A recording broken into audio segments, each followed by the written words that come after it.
What's going on, folks? It's your man Jay, and I get a lot of questions about the LG V60, and the main question is it worth it? Should I buy it?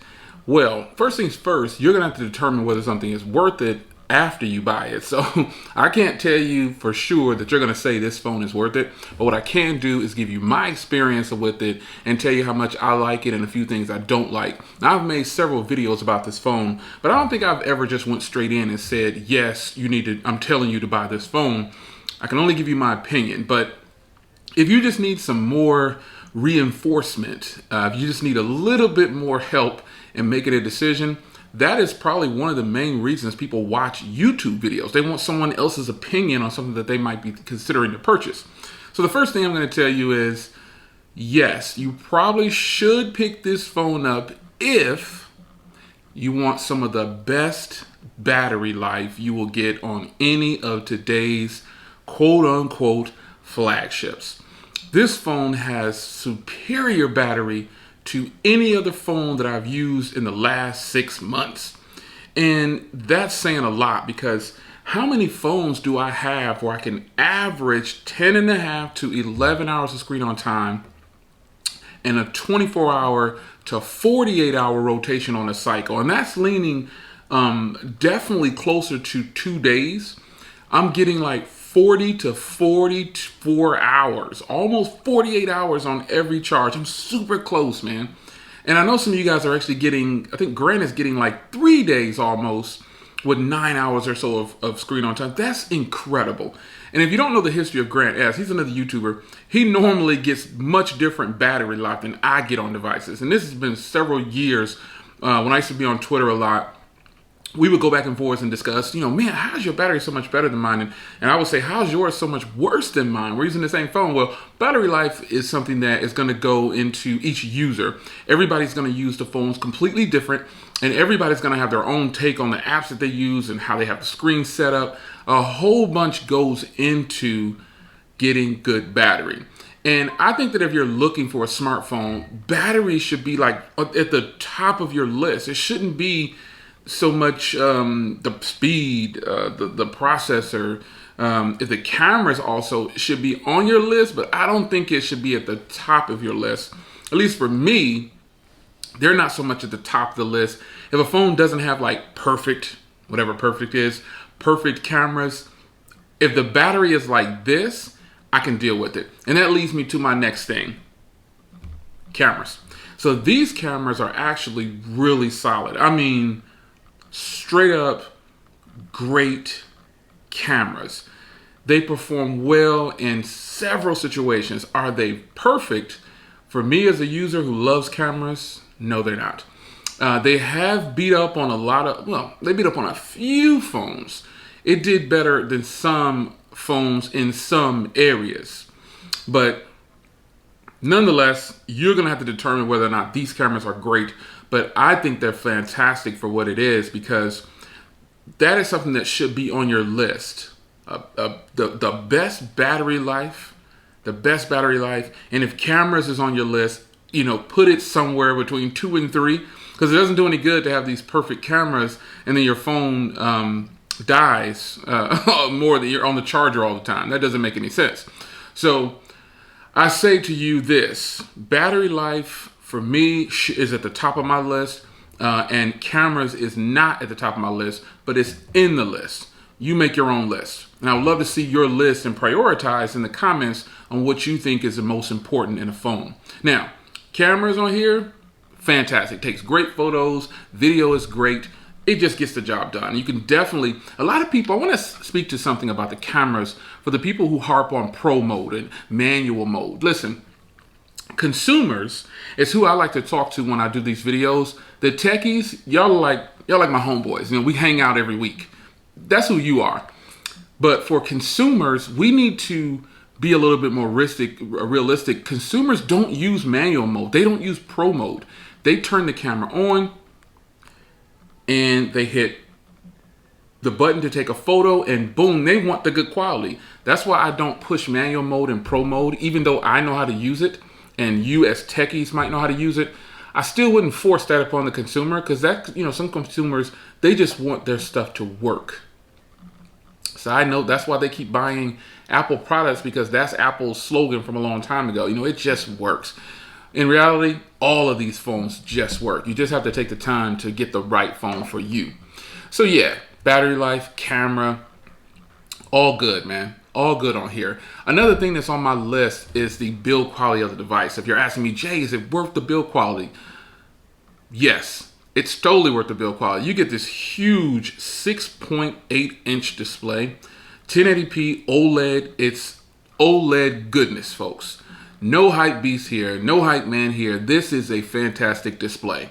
I put this up against the Galaxy S20's Quad HD display and played videos. And some of you guys like this display better. I like the detail on the S20 Plus better, but I still like this display overall. Most people don't have two phones sitting next to each other comparing them.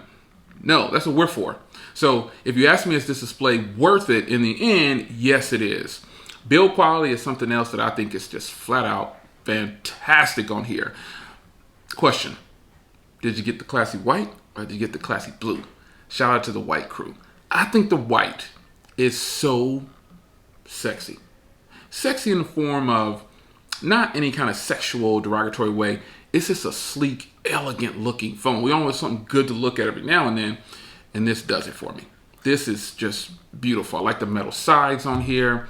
I just like everything about the way it looks. It just looks great. It is just a fantastic looking device in my humble opinion. Now look at this camera. I want to see if the camera can catch the shimmer. Can you see that little shimmer there? Probably not, but it's a beautiful, beautiful color. It's not so much white. It's like it shimmers to different shades depending on how the light hits it in different colors. So the build quality, the screen, the battery, the camera, those are all important things to me.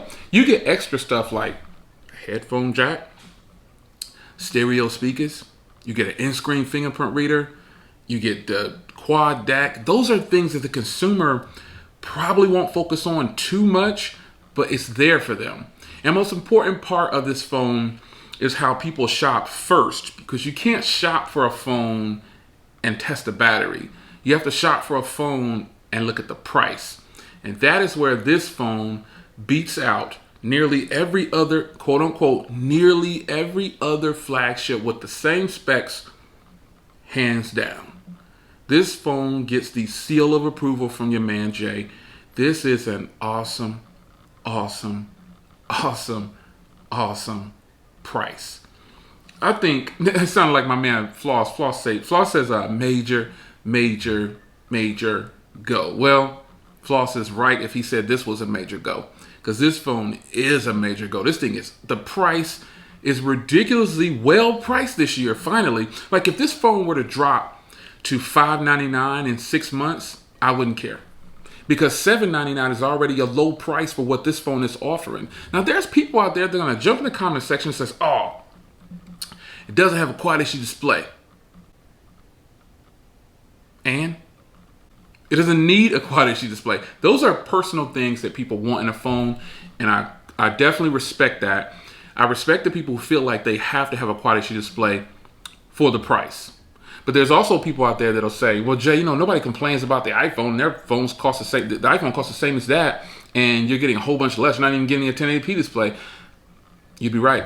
But again, from a consumer standpoint, consumers don't care about that, man. They're not thinking about a phone has a Quad HD display. The only reason they know those things is that the salesperson selling it to them, they try to upsell them by telling them about the specs of the phone instead of just handing them the phone, letting them use it for a little bit, hold it for a little while. How do you think this will fit your needs? Is this phone too big?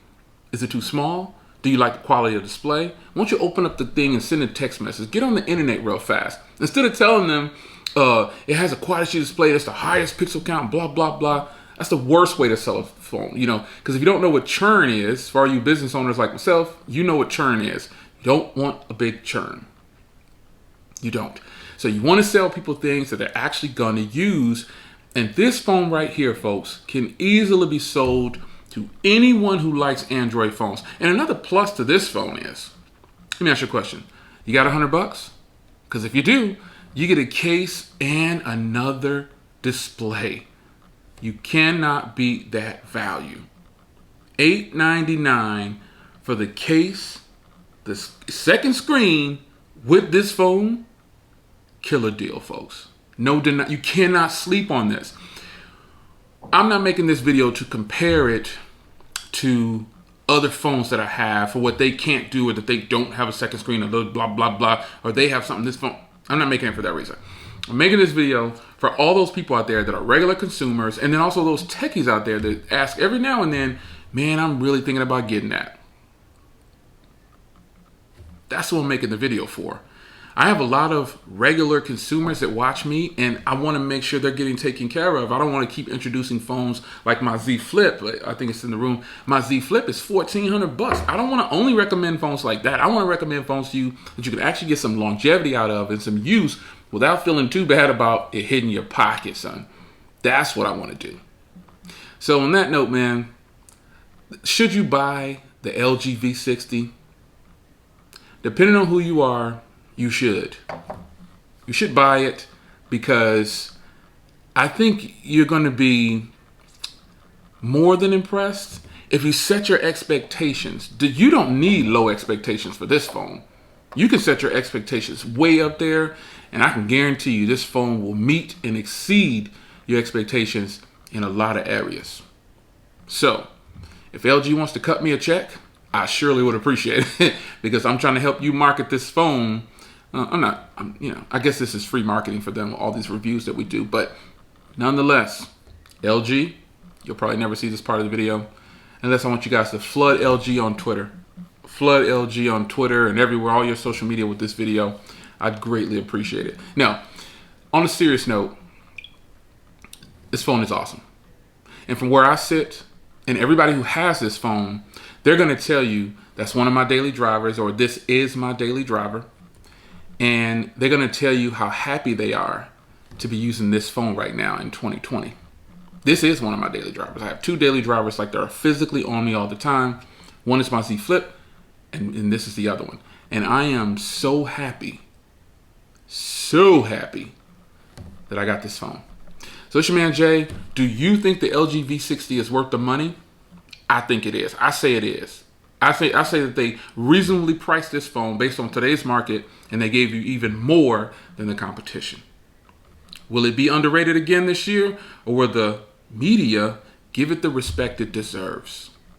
I'm out.